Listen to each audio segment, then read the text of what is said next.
Bonsoir à tous.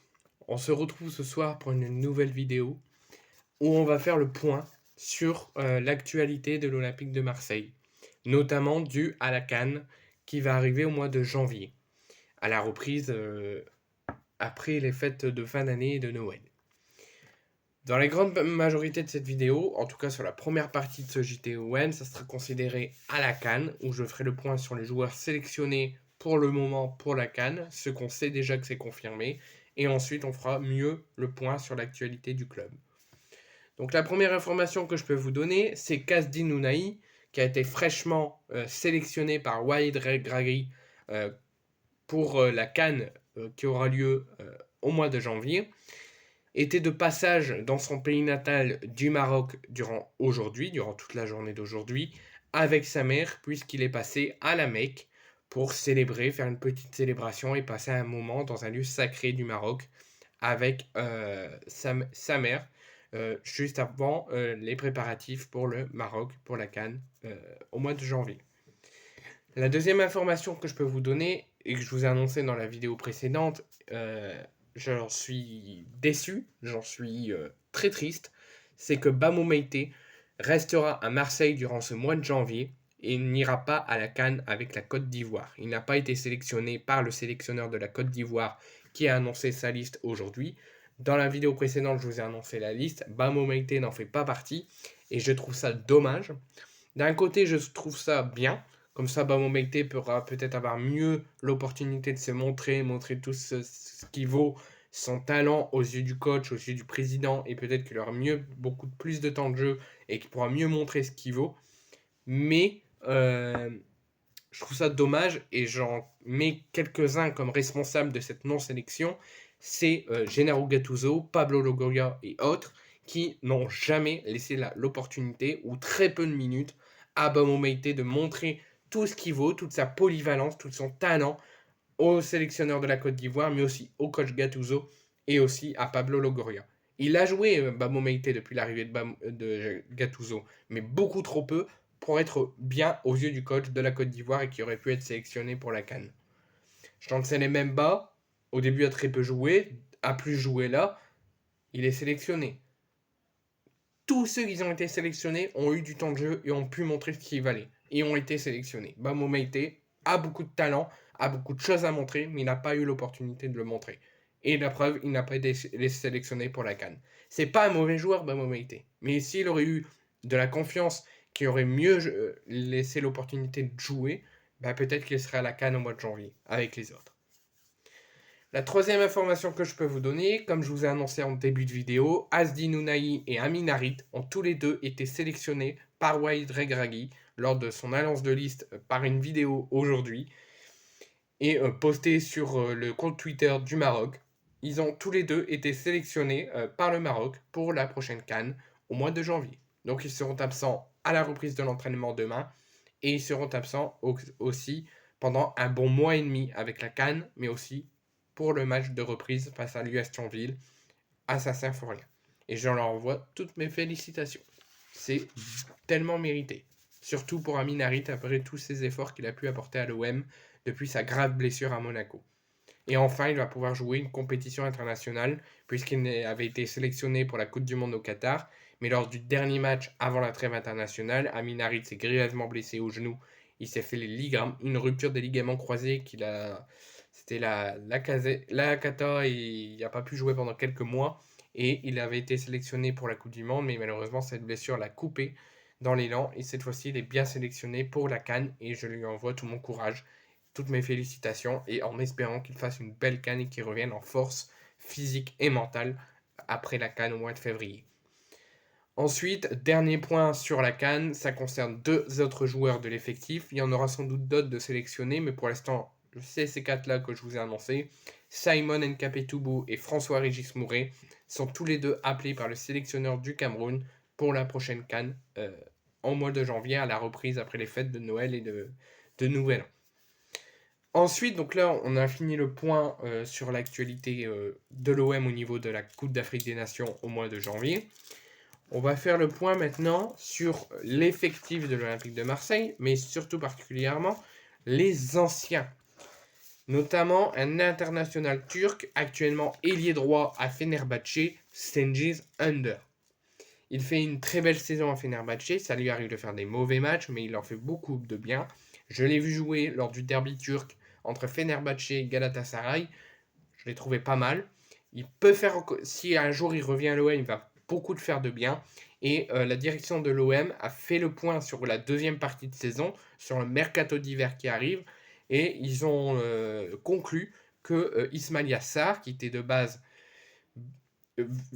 que l'OM l'a recruté pour avoir un renforcement au poste d'ailier droit et apporter des solutions offensives à l'OM, et en but également de remplacer Cengiz Ünder pour, entre guillemets, le faire oublier, l'OM a conclu que Ismail Yassar ne remplacera jamais Cengiz Ünder, ne remplacera jamais ce que l'OM vaut et ce que l'OM avait avec Ünder, que l'OM regrette et a fait une grande erreur en le vendant, et l'OM regretterait d'avoir vendu Ünder à Fenerbahçe, d'avoir pris Ismail Yassar à la place, parce que ça ne change rien sur le poste d'ailier droit. L'OM est toujours fébrile et a perdu le niveau que Cengiz Ünder apportait de bien offensivement à l'OM.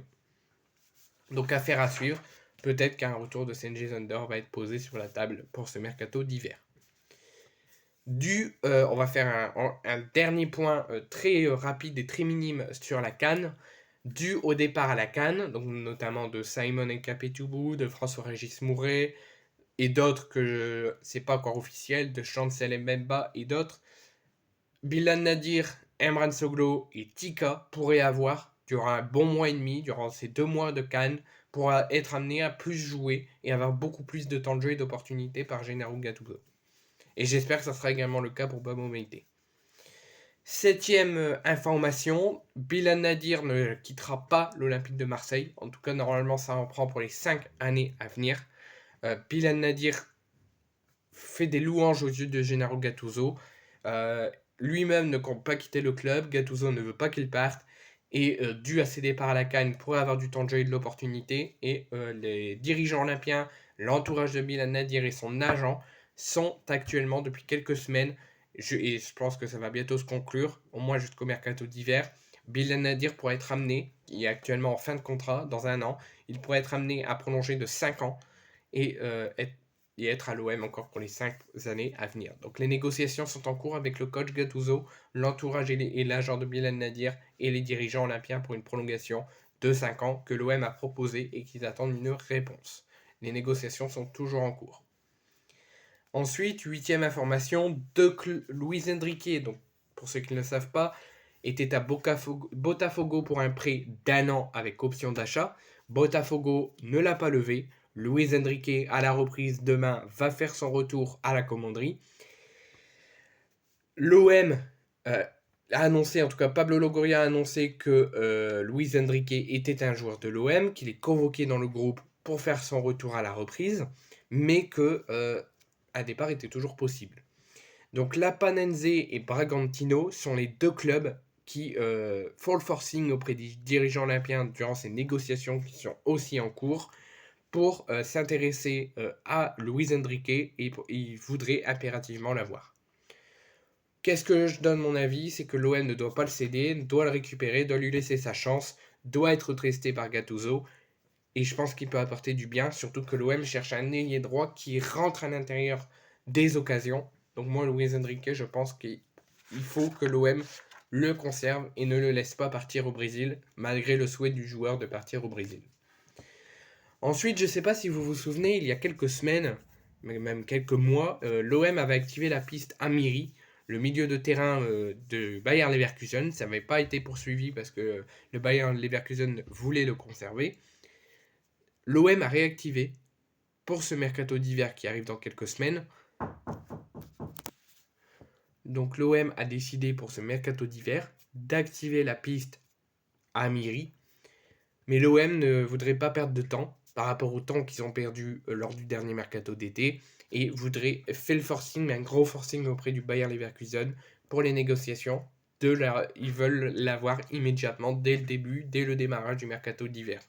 Leverkusen hésite à le donner et à le laisser partir parce qu'ils savent que l'OM a besoin de renforcement et beaucoup d'équipes françaises aura besoin de renforcement dû à la CAN. Les 2 Olympiques sont intéressés. Lyon et Marseille.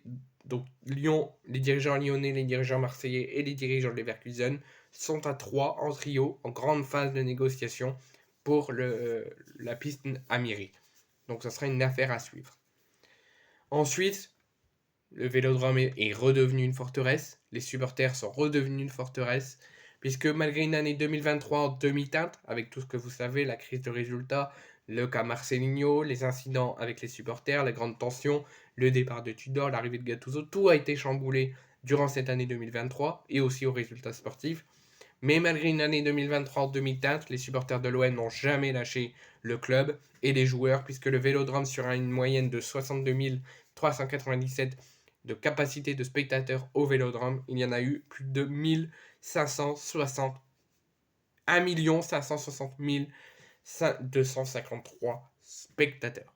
Et je dis un grand merci au peuple marseillais qui motive l'Olympique de Marseille. Ensuite, deux dernières informations. On va faire 2 points. Donc déjà pour l'US Thionville OM, le match de reprise le 7 janvier. Je vous annonce, l'OM reprend l'entraînement collectif dès demain, le 29 décembre. On repartira avec leur famille pour le nouvel an et reviendra à la suite pour reprendre l'entraînement afin de mieux préparer le 32e de finale à Metz, à Saint-Symphorien, face à l'US Thionville le 7 janvier prochain à 14h30 pour le match de reprise avant, par la suite, le match de reprise de championnat.